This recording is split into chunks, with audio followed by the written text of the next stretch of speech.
7 class है 5/12/1968 गुरुवार को बाबा ने बोला रूहानी बच्चों को रूहानी बात समझाए रहे।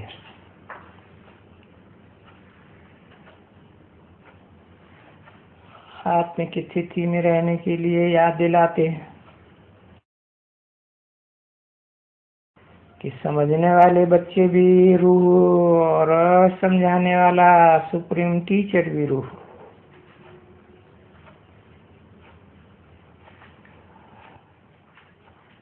कि क्या बैठ करके करते हो? ऐसे नहीं कि सिर्फ शांति में बैठते हो, नहीं, अर्थ सहित ज्ञानमयी अवस्था में बैठते हो। ज्ञान है तुम बच्चों को, क्यों बाप को याद करते हो? क्योंकि बाप हमको बहुत बड़ी आयु देते हैं। उनको याद करने से हमारा जो भी पाप है सब कट जाएंगे और हम सच्चा सोना सतो प्रधान बन जाएंगे।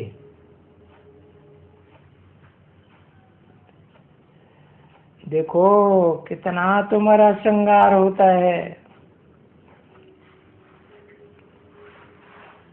तुम्हारी बड़ी आयु हो जाएगी, तुम्हारी आत्मा कंचन बन जाएगी।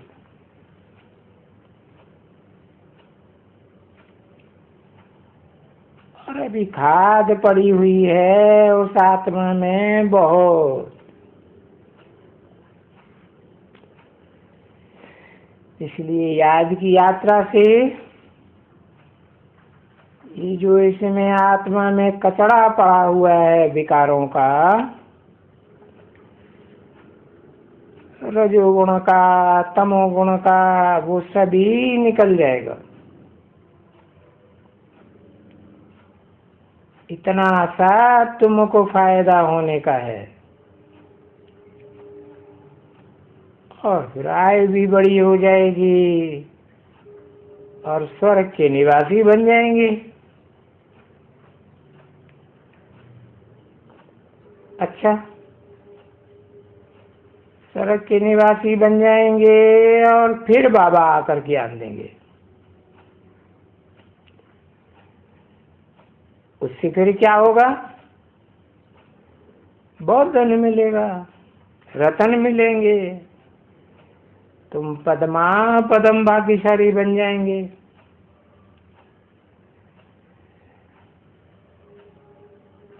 एक के लिए कहा जाता है मन मना भव।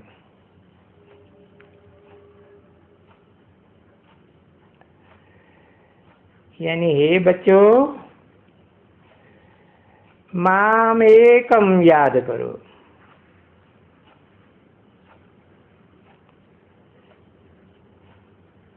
शरीर के लिए नहीं कहते हैं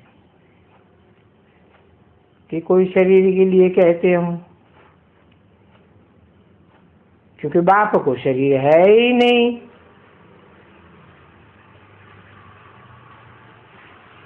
असल में तो आत्मा को भी शरीर नहीं है। ये आत्माएं अभी शरीर वाली बनी हैं आत्मलोक से आकर। पुनर्जन्म लेते लेते अभी आत्मा भी पत्थर बन गई है। तो पत्थर से आत्मा को अभी कंचन बनने का है, ठीक है ना? तो इतना सब तुम बच्चों को यहाँ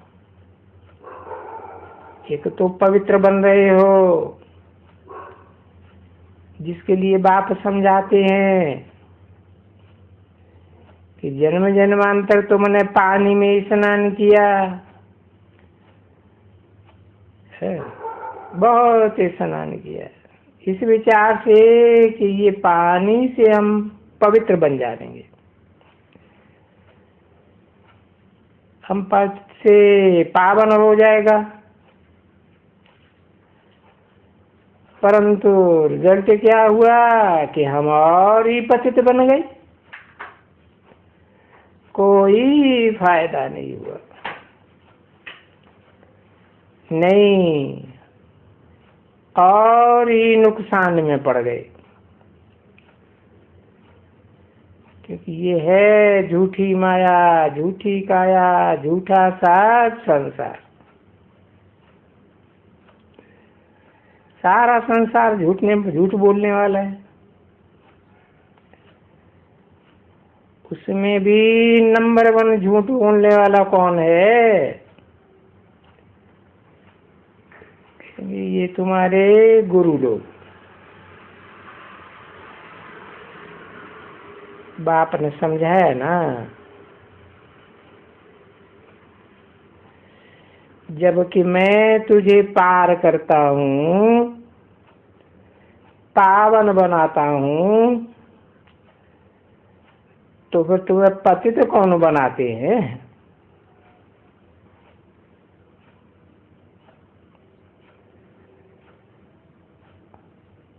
ये बात बाप ही बताते हैं।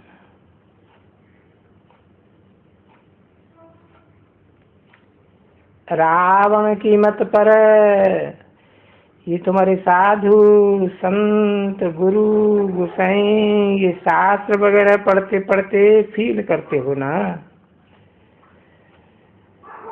हम कितने समय से इस ख्याल से ही गंगा में स्नान करते आए कि हम पावन हो करके पावन दुनिया में चले जाएंगे। क्योंकि बाप ने समझाया है कि शांति धाम और सुख धाम दोनों पावन धाम होते हैं, और ये होता है रावण का धाम।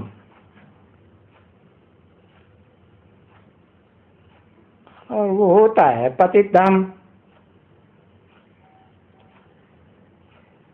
ये तो याद कर सकते हो ना, ये कोई डिफिकल्टी तो नहीं है, मुश्किलात ही नहीं है। तो ये याद करने में कोई मुश्किलात हो? अच्छा, याद करने में कोई मुश्किलात भी नहीं है, न कोई को सुनाने में मुश्किलात होती है। कुछ न कुछ मुख तो खोलना चाहिए ना।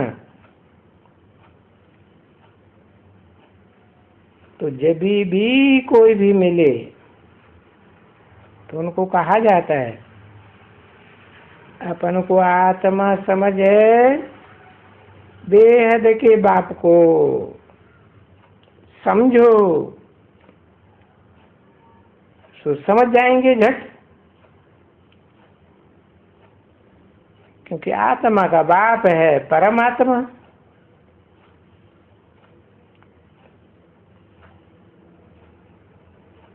शरीर का बाप है इंडिविजुअली, एक एक का बाप।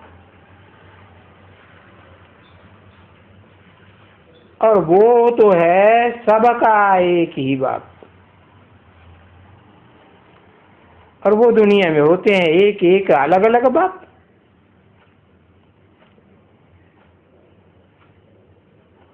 अब ये भी तो डिफिकल्टी नहीं है समझने में।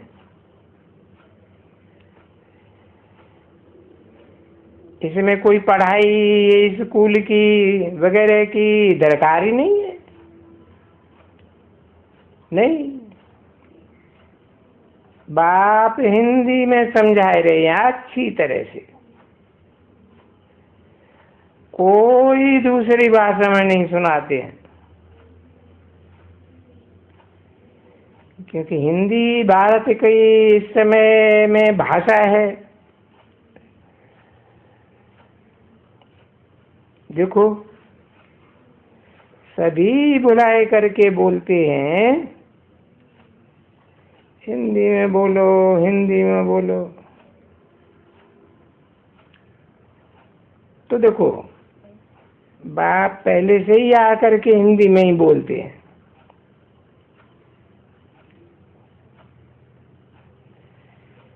इसलिए तुम बच्चों को ही कहा जाता है। ये देखो कितने पद्मा पदम के जेवर, पद्मा पदम भाग्यशाली। तो इनको ऐसे कहेंगे ना। आगे तुम कभी भी जब भी मंदिरों में जाते थे तो तुमको ये बातें कोई सुनाता नहीं था कि ये बहुत भाग्यशाली है, इनके पास बहुत धन है, ये लक्ष्मी नारायण विश्व के मालिक हैं, स्वर्ग के मालिक है। परंतु बने कैसे, ये तो मालूम होना चाहिए ना। तो ये कैसे बने किसको मालूम ही नहीं है। अभी तुम जानते हो बाबा हमको बताए रहे कि हम सहज राजयोग के द्वारा, बाप बताए रहे हैं मेरे से इन्होंने संगम युग पर, कहे पुरुषोत्तम संगम युग पर ये राजभाग पाया।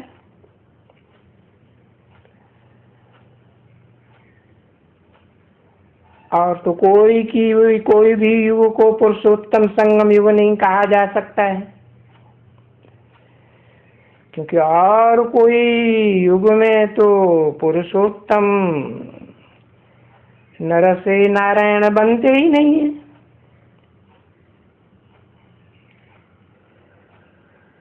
तुम अभी पुरानी दुनिया के युग वाले, अभी नई दुनिया के युग वाले बनते हो।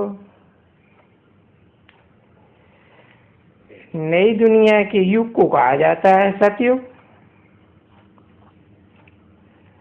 ये बात भूलते तो नहीं है ना। तो वास्तव में इतना सा तुमको रोज रोज समझाने से बाप कहते हैं सिर्फ 2 अक्षर भी याद करो तो भी ठीक है, और अर्थ सहित याद करो। है ऐसे नहीं सिर्फ कह दिया शिव बाबा, अर्थ भी तो चाहिए ना। शिव तो उसे कहा जाता है जो सदा कल्याणकारी है। शिव उसको कहा जाता है जो सदा कल्याणकारी होने के साथ साथ सदा निराकारी स्टेज वाला है। निराकार आत्मा ही है, उनको अपना शरीर है ही नहीं। तो तुम ये शिव बाबा अक्षर तो बहुत याद करते आए। गीता पढ़ते हैं मन्मना भव मद्याजी भव, परंतु इसका अर्थ कुछ भी नहीं समझते कि इसका अर्थ क्या है। मन्मना भव, मेरे मन में हो जाए, समा जाए। और जब मेरे मन में समा जाएगा तो जो भी कर्म करेगा, यजन करेगा, मेरे लिए करेगा। तो मध्याजी भव। तो ये बात बिल्कुल ही नहीं समझते कि ये मन्मना भव किसने कहा, कैसे कहा। क्योंकि शिव को तो चंचल मन है ही नहीं। अब मन कहो दिल कहो बात एक ही है। तो शिव का मन किसे के ऊपर है? वो तो फिल्म वालों ने गीत बनाए, आज मेरा दिल आ गया है, गीत बनाए ना। तो बाबा कहते मेरा दिल किसे के ऊपर आ गया? भारत के ऊपर आ गया है। भगवान भारत पर आकर फिदा हुए। भारत माने बा माने ज्ञान की रोशनी, रत माने लगा रहने वाला, जन्म जन्मांतर उसका यही धंधा है। तो उसके साथ ये बात आती है मन मना भव। तो देखो गीता में तो साफ अर्थ भी लिखा हुआ है, मामेकम नमस्कुरु, मुझे एक को नमन कर, बुद्धि से झुक जा, अपनी बुद्धि का देह अहंकार न दिखा। तो कहते हैं मामेकम याद करो। क्यों? क्योंकि मैं ही पतित पावन हूं। कहते हैं ना बच्ची, और तो कोई इस बात को समझा ही नहीं सकते।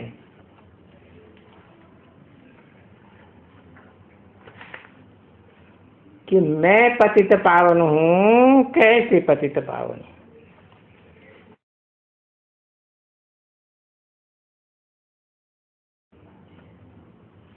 5/12/1968 की प्रातः क्लास का दूसरा पेज।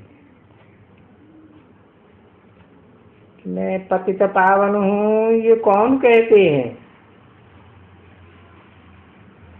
और ये कौन कहते हैं कि मुझे पावन बनाओ?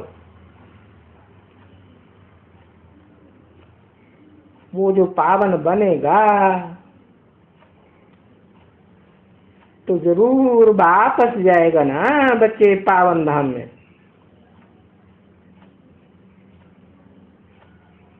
तो तुम आत्माएं जब आए हो वहां से तो सत्व प्रधान थे, पीछे पुनर्जन्म लेते लेते इंद्रियों के सुख भोगते भोगते तमो प्रधान बन गए।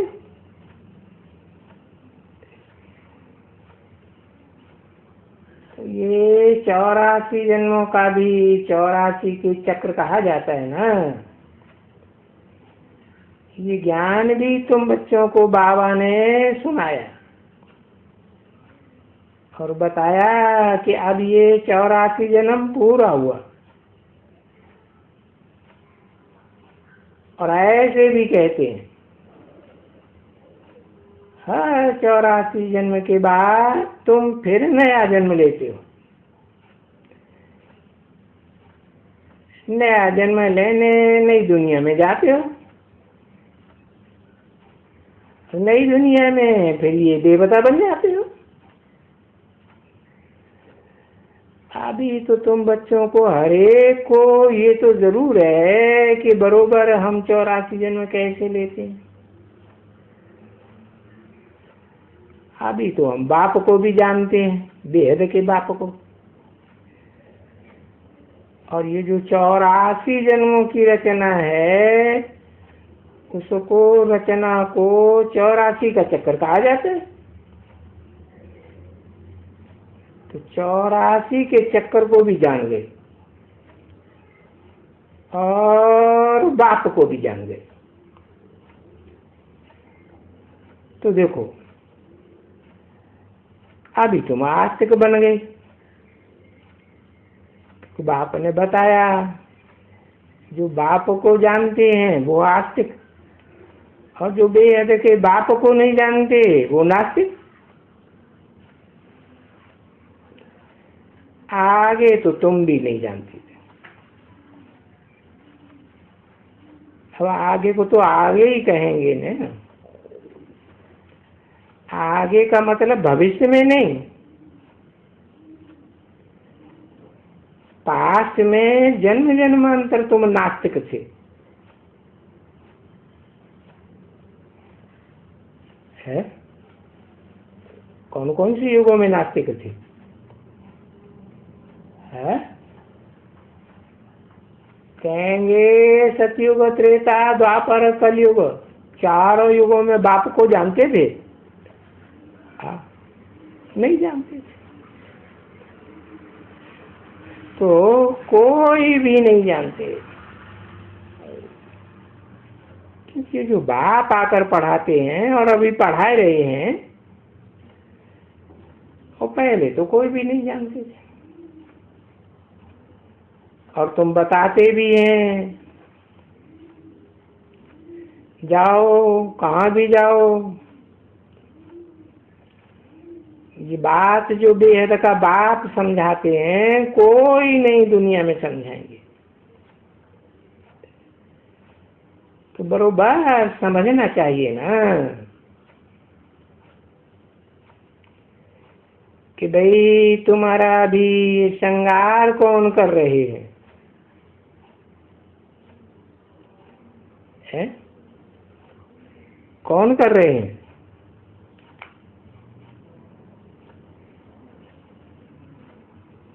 क्या कहेंगे? है? कौन कर रहे हैं और कितने कर रहे हैं? एक श्रृंगार कर रहा है। बाप ने कहा दोनों तुम्हारा श्रृंगार कर रहे हैं ना बच्चे? बच्चे कहेंगे बाबा श्रृंगार कर रहे हैं। अब बच्चों को तो बता दिया निराकार और साकार दोनों के मेल को बाबा कहा जाता है। तो तुम्हारा श्रृंगार दोनों कर रहे हैं, क्योंकि प्रवृत्ति मार्ग है ना। दो के बगैर तुम्हारा श्रृंगार हो सकेगा? बताओ। है? विचार करो। दो बाप अगर न मिले,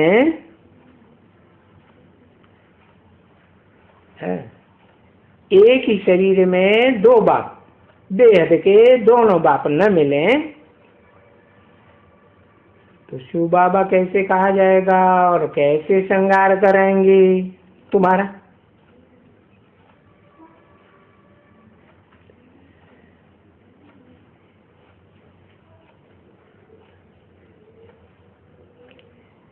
कराएंगे क्या? ये ब्रह्मा कैसे श्रृंगार कराएगा? जब दोनों मिलते हैं तो कहा जाता है ना।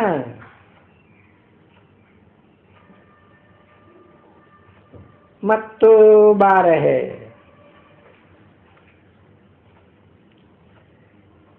तो एक और दो मिलते हैं तो 12 होते हैं।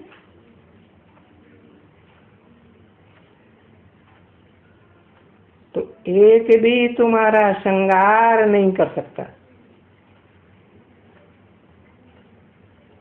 न साकार मनुष्य सृष्टि का बाप तुम्हारा श्रृंगार कर सकता है अकेला, और न अकेला आत्माओं का बाप तुम्हारा श्रृंगार कर सकता है। तो बहुत कहते हैं भगवान हमको प्रेरणा से, शक्ति से बल देते हैं, परंतु नहीं, दो बगैर तुमको बल मिल ही नहीं सकता, कभी भी नहीं मिल सकता। जब दो मिलते हैं और आकर के ये शरीर धारण करते हैं, ये शरीर रूपी रथ का आधार लेते हैं, तब तुम्हारा श्रृंगार हो सकता है। नहीं तो कभी भी तुम्हारा श्रृंगार हो ही नहीं सकता। ये जब दो मिलते हैं तब तुम्हारा इतना श्रृंगार होता है। देखो, तुम देखते हो ना, है? अभी तुम्हारा श्रृंगार कहाँ है? होता है?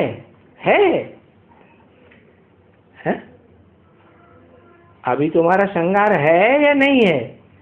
है। अपनी शक्ल तो देखो, अपनी चलन तो देखो, है? सभी को देखो, एक की बात नहीं। टट्टू देखो, इन टट्टुओं को। टट्टू माने घोड़ा, वजन ढोने वाला है।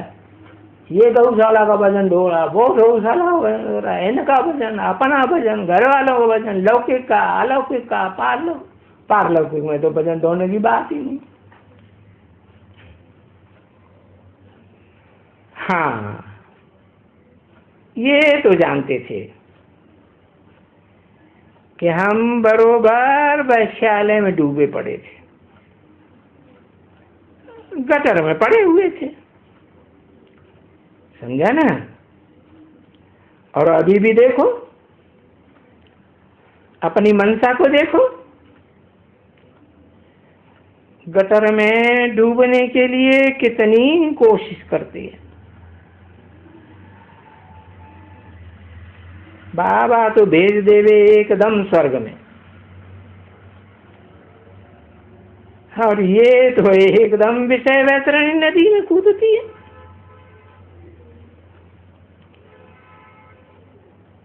वो है ना किताब गरुड़ पुराण,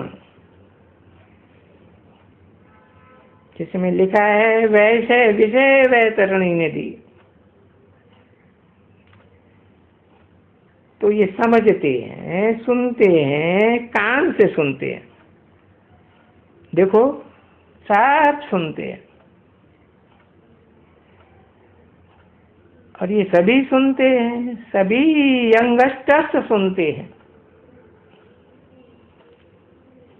जब बोलो बाबा हमको स्वर्गधाम ले चले हैं, ड्रामा के प्लान अनुसार,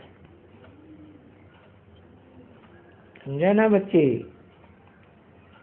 ये ड्रामा के प्लान के अनुसार बाबा बंधायमान है, ऐसे समझो, समझे? और रिस्पॉन्सिबल है। उनको ये ड्यूटी मिली हुई है, दोनों को। किनको? उनको, किस ब्रह्मा को, इसको या उनको? उनको ड्यूटी मिली है ड्रामा के प्लान अनुसार कि जरूर आएंगे, और हर 5000 वर्ष के बाद बांधे हुए यहाँ आने के लिए, और तुम बच्चों के लिए आने के लिए बांधे हुए, जो तुमको श्रृंगार कराए। तो बाबा समझाते हैं ना बच्चे, योग बल से तो तुम पवित्र बन जाते हो, काया भी पवित्र बन जाती है, कंचन बन जाती है, आत्मा भी कंचन बन जाती है। ठीक है ना? और फिर रावण के राज्य में वो छीछी हो जाते हैं, बिल्कुल ही छीछी। तो श्रृंगार देखो, ये तुम्हारा साक्षात्कार होते हैं कि हम ऐसे बनेंगे। कैसे? जैसे ये लक्ष्मी नारायण। ओम शांति।